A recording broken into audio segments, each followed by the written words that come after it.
Olá, meus amigos, olá, minhas amigas do Legislação Integrada. Aqui quem fala é o professor Bruno Valente. Nossa conversa de hoje é sobre o Jurisprudência em Tese do STJ, edição 247, e o tema de hoje é Direito das Sucessões, quinta edição sobre o tema.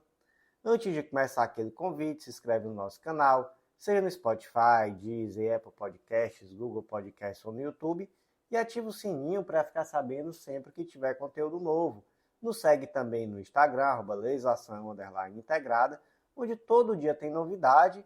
E não deixa de curtir, compartilhar esse episódio com aquele amigo que tem interesse nesse tipo de conteúdo, ou mesmo na sua rede social preferida, e nem de deixar aquele comentário nos contando o que achou. Tudo isso fortalece muito, trazendo relevância para o nosso conteúdo, que vai ser mais distribuído na plataforma. Então, te agradeço demais. Sem mais delongas, vamos para as primeiras teses de hoje, e hoje já começa um pouquinho esquisito, porque eu vou comentar as teses 1 e 4 conjuntamente, beleza? Então, tese 1, o administrador provisório representa judicialmente o espólio nas hipóteses em que a ação de inventário não foi ajuizada ou, ainda que proposta, não há inventariante devidamente compromissado. Tese 4, o pedido de citação de administrador provisório de espólio não exige prévia diligência para comprovar a existência ou não de inventário em curso. Então vamos lá, né? Primeiro vamos entender aqui o que é esse inventariante e o que é esse administrador provisório. E aí, gente, os dois já aparecem juntinhos, abraçados lá no artigo 613 do Código de Processo Civil. Até que o inventariante preste o compromisso, continuará o espólio na posse do administrador provisório. Então, gente, quem é o administrador provisório? É aquela pessoa que fica na administração da herança até que haja um inventariante. Então, depois que iniciar o inventário e for nomeado inventariante, aí passa a bola para o inventariante. Enquanto isso, fica a administração provisória em nome de quem? Aí a resposta está lá no artigo 1797 do Código Civil. Então, sucessivamente, não é? Até que haja inventariante. Primeiro vai ser o cônjuge ou companheiro, se com o outro convivia no tempo da abertura da sucessão, aí não tem essa pessoa. Aí vai ser o herdeiro que estiver na posse e administração do bem. E se houver mais de um nesta condição, ao mais velho. Beleza? Também não tem. Aí, terceira opção, testamenteiro. Aí também não tem testamenteiro. E aí? Aí, opção 4, uma pessoa de confiança do juiz. Então, é essa a ordem de prioridade, né? E aí, gente, o que a tese 1 nos conta? Nos conta tão somente isso, né? Que quando não há ainda um inventariante devidamente compromissado, aí quem representa judicialmente o espólio é esse administrador provisório. E a tese 4, o que ela conta? Ela conta que para pedir essa citação de um administrador provisório em uma ação, não é necessário demonstrar a existência ou não de inventário em curso, mas em muito cuidado, tá? Sabe por quê, gente? Porque se você propõe a ação contra o administrador provisório, ou aquele que seria um administrador provisório, sem verificar se há um inventário em curso, então sem verificar se há um inventariante, você está assumindo o risco. Se lá na frente se verificar que existia um inventário aberto, que existia um inventariante, você vai ter uma nulidade. Então você não precisa comprovar de fato que você pesquisou se tem inventário ou não. Sua conta em risco, inclusive, o julgado que eu trago aqui para exemplificar essas teses é um julgado que trata de uma execução fiscal. A Fazenda Pública não verificou se existia ou não inventário aberto e pediu a citação do administrador provisório. No caso concreto, era a companheira. A companheira sobrevivente. E aí, o que acontece? O que acontece depois se verificou que existia o inventário em curso, existia um inventariante, e aí lá na frente essa citação foi considerada nula. E aí o efeito disso também foram anulados todos os atos praticados desde então. Paciência para a Fazenda Pública, né? que seja mais diligente daqui para frente. Então, como é que ficaram as teses? Tese 1. O administrador provisório representa judicialmente o espólio nas hipóteses em que a ação de inventário não foi ajuizada ou, ainda que proposta, não há inventariante devidamente compromissado. Tese 4. O pedido de citação de administrador provisório de espólio não exige prévia diligência para comprovar a existência ou não de inventário em curso. Quanto a essa última tese, fica a observação, né? Não exige mais por sua conta em risco. Tese 2. O inventariante do espólio tem capacidade de representação e, portanto, pode pleitear a anulação de doações feitas pelo falecido. Aqui, tá, gente? Nós temos mais uma situação em relação ao inventariante. E aí, as incumbências do inventariante estão lá no artigo 618 do Código de Processo Civil. Dentre elas, né, temos aqui a de representar o espólio ativa e passivamente em juízo ou fora dela. E aí, o caso concreto que estava fundamentando essa tese é um caso concreto muito interessante, que foi chamado, né, apelidado de caso concreto da viúva negra. Porque olha só como foi a situação. Era um senhor idoso. Esse senhor idoso, ele era casado com uma mulher muito mais nova. Ele fez muitas doações em vida para ela. E depois verificou-se que essa mulher, ela na verdade era casada com diversas outras pessoas, casada mesmo, no papel, tá? E, inclusive, ela registrava o filho dela como sendo filho também, né, como pai sendo alguns desses outros idosos que também caíram no mesmo golpe. Ou seja, ela tinha uma vida, não era dupla, era tripla ou mais, não é? Ela tinha pelo menos 3 casamentos simultâneos, o filho tinha mais de um registro de nascimento, cada registro em nome de um pai. Então ela tinha ali todo um esquema, né, criminoso em volta dela para praticar esse tipo de golpe contra idosos. E por isso ficou apelidado de caso da viúva negra. E aí, nesse caso concreto, a inventariante foi nomeada para administrar o espólio e ela, representando os interesses dos herdeiros do espólio, propôs uma ação pedindo a anulação dessas doações que foram feitas. E aí a viúva negra, digamos assim, não é? Que no caso concreto aqui, no exemplo didático que eu trouxe, eu chamei de Ana, lá no material escrito, ela trouxe, né, ela arguiu a ilegitimidade desse inventariante para propor a anulação dessas doações que foram efetuadas antes da morte.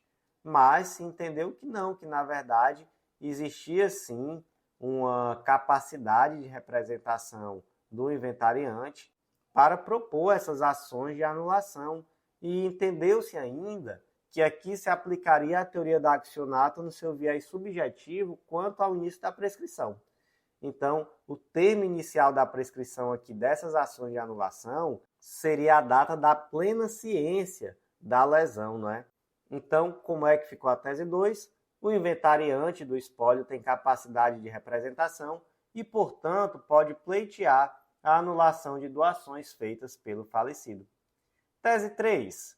O direito de representação na sucessão colateral limita-se aos filhos dos irmãos. Gente, esse aqui é aquele tipo de tese que traz basicamente aquilo que está previsto na lei, mas que acaba exigindo praticamente uma revisão do assunto para entender do que se trata, né? Então é o tipo de tese que eu acho muito legal para a gente realmente aprender a matéria. Primeiro, temos que pensar no que é parentesco em linha reta e no que é parentesco na linha colateral. Então, na linha reta, basicamente, é contado em gerações entre pessoas. Então, a linha reta são aquelas pessoas que têm relação de ascendência e descendência. Então, é o pai, o filho, o neto, o bisneto. Por outro lado, né?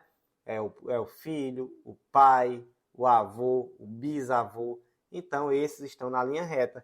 Já na colateral, é quando você sobe até um ascendente para depois descer para o parente. Então, por exemplo, o irmão é o primeiro parente, né, mais próximo na linha colateral. E ele é de segundo grau. Por que ele é de segundo grau? Porque você sobe até os pais e desce novamente para chegar ao irmão. Então, é um parente colateral de segundo grau. Não é isso? Beleza. Segundo ponto que nós precisamos entender é o que é o direito de representação. Porque nós temos duas possibilidades de herança, não é? Temos a herança por cabeça e a herança por representação. Então, por exemplo, imagina que a Ana tem dois filhos, Bernardo e Carlos. Carlos, por sua vez, é pai de Daniel. E aí o Carlos faleceu tragicamente em um acidente. Um ano depois, a mãe de Carlos, né, a Ana, faleceu. E aí, como é que fica a herança? Veja só. Ana é mãe de Bernardo e Carlos. Carlos é pré-morto. E Carlos tinha um filho, o Daniel. Então, dessa forma, o Bernardo, que é filho da Ana, ele herda por cabeça. E o Daniel, que é filho do Carlos, que é filho da Ana, herda em representação a Carlos, entendeu? Então fica 50% para Bernardo, 50% para Carlos. Na linha reta, não há limite de gerações para o direito de representação. Então, se a gente colocar aqui mais uma pessoa, imagina que o Daniel também tinha um filho, era o Eliseu. E aí, tanto Daniel quanto Carlos tinham morrido. Como é que fica? Da mesma forma, o Bernardo, que está vivo e é filho da Ana, vai herdar 50%. E nós temos aqui o Eliseu, que vai estar representando Daniel, que por sua vez está representando Carlos, e aí ele vai ter direito aos 50% que seriam ali inicialmente, né, do Carlos. Então não tem limite de gerações aqui no direito de representação na linha reta. Já na linha colateral, a situação é um pouco diferente. Então, eu ainda vou usar os mesmos nomes, tá? Mas imagina agora uma situação totalmente diferente. Imagina que a Ana não tem nenhum pai, vô, não tem nenhum ascendente vivo e também não tem nenhum descendente. Então não tem filho, não tem neto, tem nada disso. O que a Ana tem? Tem irmãos. Agora o Bernardo e o Carlos são irmãos. Sendo que o Carlos já faleceu, mas ele tem um filho, né? O Daniel. E aí, gente, vamos lá. A Ana faleceu. Como é que fica a herança? Quem vai herdar aqui são os irmãos, né? Então, 50% para o Bernardo, que é irmão, mas o Daniel, que é sobrinho, ele também vai ter direito de representação em relação ao Carlos, que é filho pré-morto. Então, Daniel, 50% ali também, beleza? Beleza. Mas, qual é o ponto? O ponto é que na linha colateral, o direito de representação acaba aqui. Enquanto na linha reta, pode ter direito de representação aí do bisneto em relação ao neto, em relação ao filho, enfim, por aí vai, né? Já na linha colateral, não. E onde é que isso está previsto? Lá no artigo 1840 do Código Civil. Na classe dos colaterais, os mais próximos excluem os mais remotos, salvo o direito de representação concedido aos filhos de irmãos. Então, só o sobrinho, tá? Não tem representação fora disso, além do sobrinho. Então, imagina aqui um caso concreto 4, né? O último caso concreto de hoje. Mesma coisa. Ana não tem nenhum ascendente, nenhum descendente, ela só tem dois irmãos, Bernardo e Carlos. Carlos faleceu, mas tem um filho que é o Daniel. Daniel também faleceu, mas tem um filho que é o Eliseu. E aí, gente, nesse caso, como é que fica? Ana faleceu. Como é que fica a herança? Aqui a herança é 100% para o Bernardo, que é o irmão ainda vivo, que ele herda por cabeça. Por quê? Porque na linha colateral, o direito de representação acaba no sobrinho. Então, é só o filho do irmão.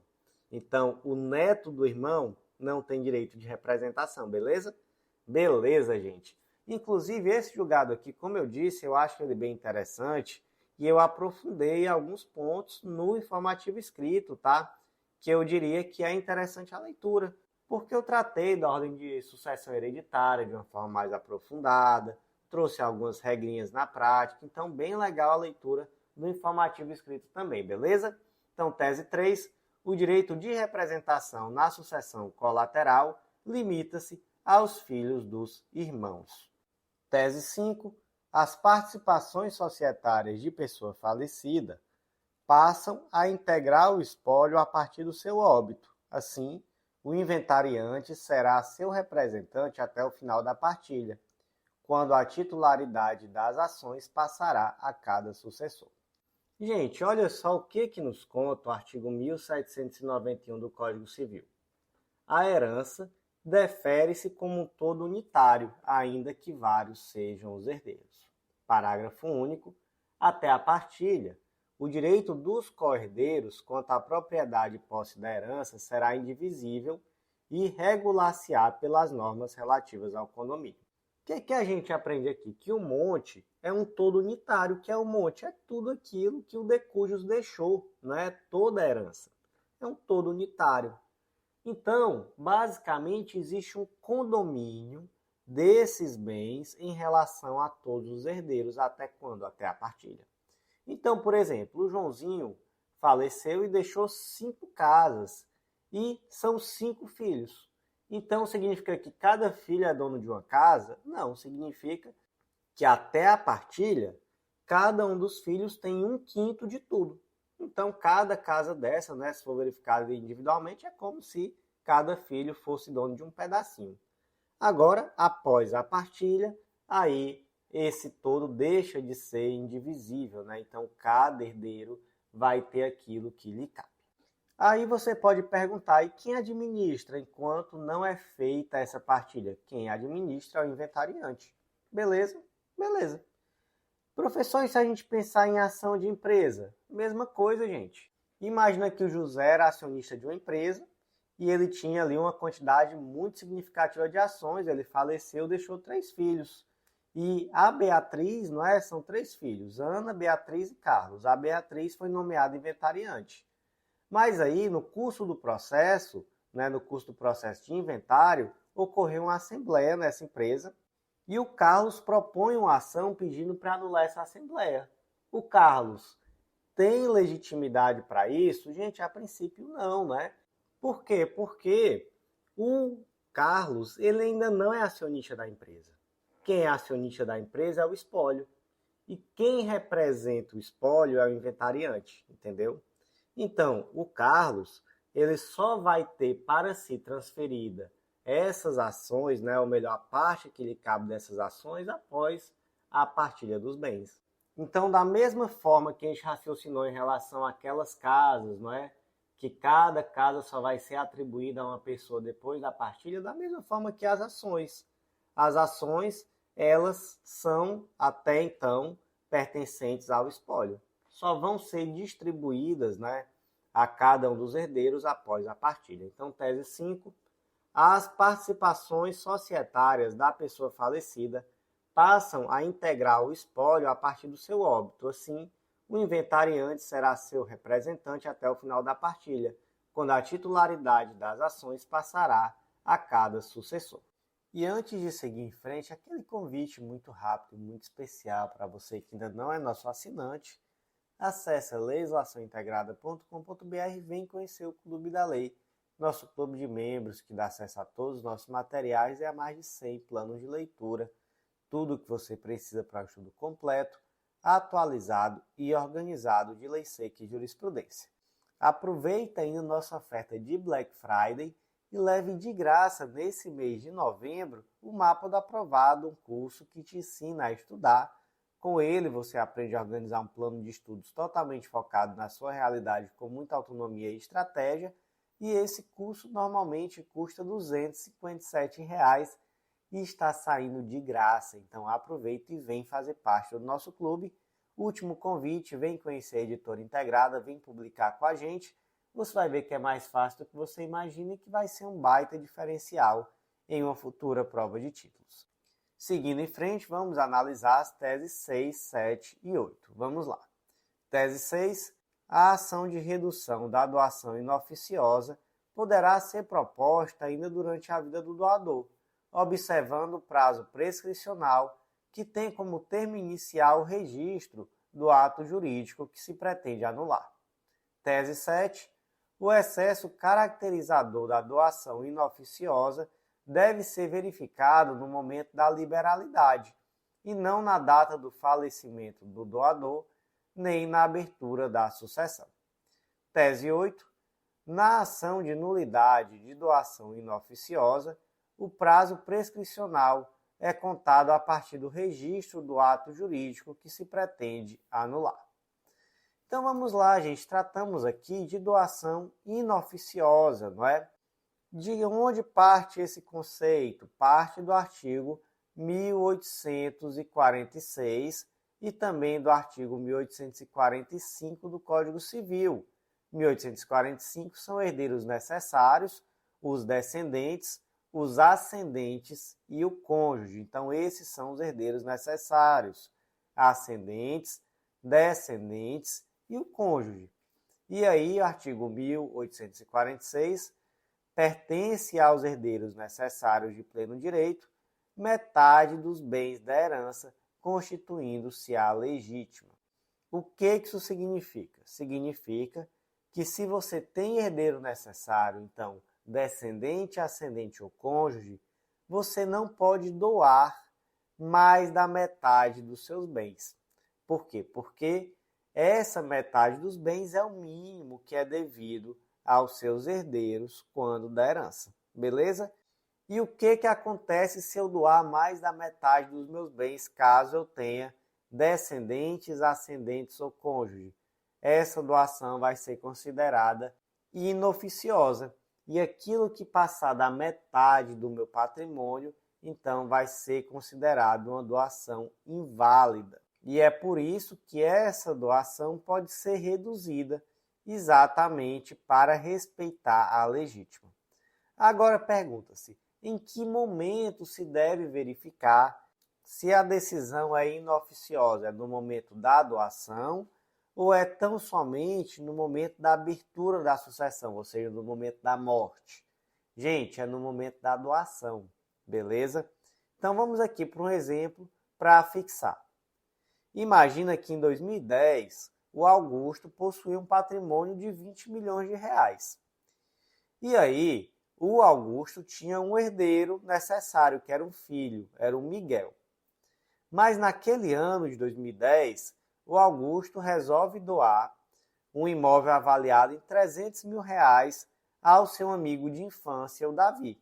Só que, gente, lá em 2020, a coisa virou para o lado do Augusto. Ele começou a ter graves problemas financeiros, ele foi perdendo patrimônio, até que em 2022 ele faleceu e ele só tinha um patrimônio de 400 mil reais. Então, os 20 milhões viraram 400 mil.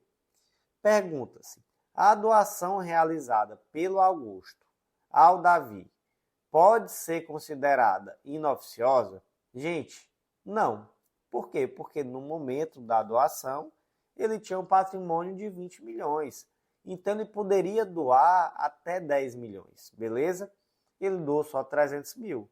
Ah, mas quando ele morreu, ele não tinha nada, então ele só tinha 400 mil. Gente, paciência, né?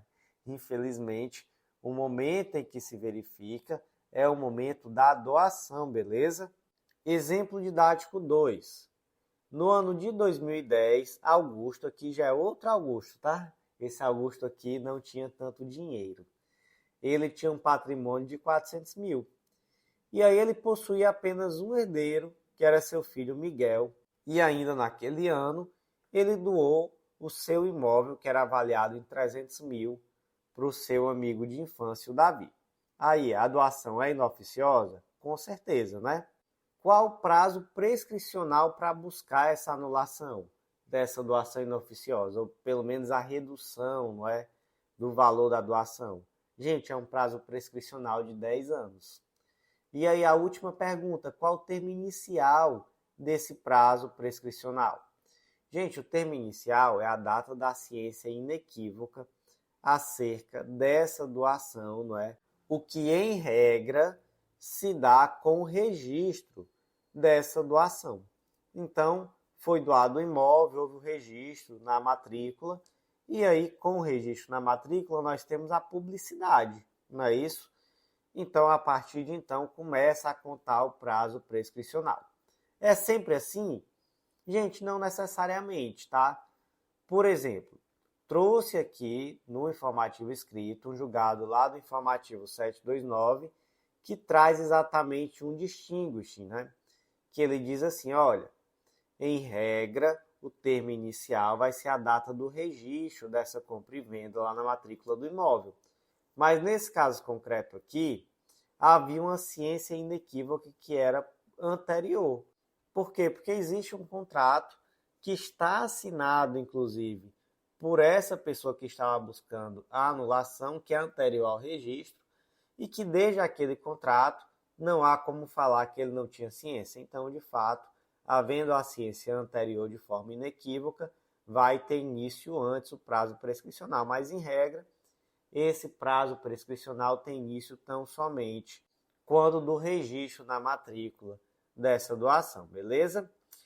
Última pergunta, é necessário esperar o doador falecer para propor a ação? Claro que não, né? Já vimos aqui, inclusive, que o termo inicial da prescrição é a data da ciência inequívoca acerca dessa doação que acaba adentrando no patrimônio que constituiria a legítima, beleza? Então, gente, vamos reler aqui as teses 6, 7 e 8. Tese 6. A ação de redução da doação inoficiosa poderá ser proposta ainda durante a vida do doador, observando o prazo prescricional que tem como termo inicial o registro do ato jurídico que se pretende anular. Tese 7.